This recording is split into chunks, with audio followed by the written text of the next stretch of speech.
Pilit na inilayo ni Olga itong si Ramon at Tanggol sa isa't isa, ngunit siya din ang gumawa ng paraan para ipaglapit ang dalawa para may sakatuparan ang lahat ng kanyang plano na si Tanggol ang tatapos sa buhay ng kanyang tatay. Samantala nagtataka naman itong si Olga sa biglang pagbago ng isip ni Espinas.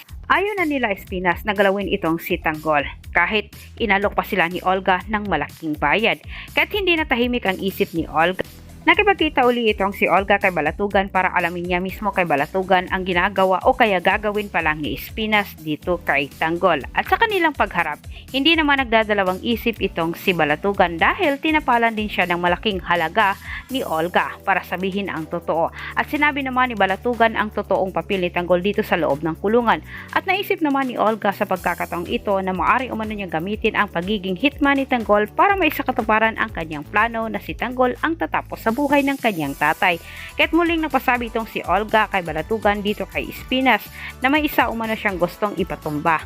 Matagal na umano nila itong kaaway sa negosyo at ang pangalan Alberto Frias. Ngunit ipinasa naman ni Balatugan si Espinas dito kay Olga dahil nasa kay Espinas umano ang desisyon pagdating umano sa bayaran. Sinabi naman ni Olga na handa umano siyang magbayad ng malaking halaga at gagawin pa umano niya itong triple basta masiguro lang umano nila na mapatay ni Tanggol itong si Alberto Frias.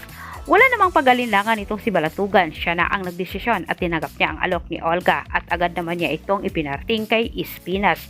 At samantala ding naisip ni Olga at kung magtagumpay man umano itong si Tanggol sa pagtumba sa sarili niyang tatay, ito na umano ang magandang araw na mangyayari sa tanan niyang buhay at pinakamasakit na mangyayari din sa buhay ni Tanggol.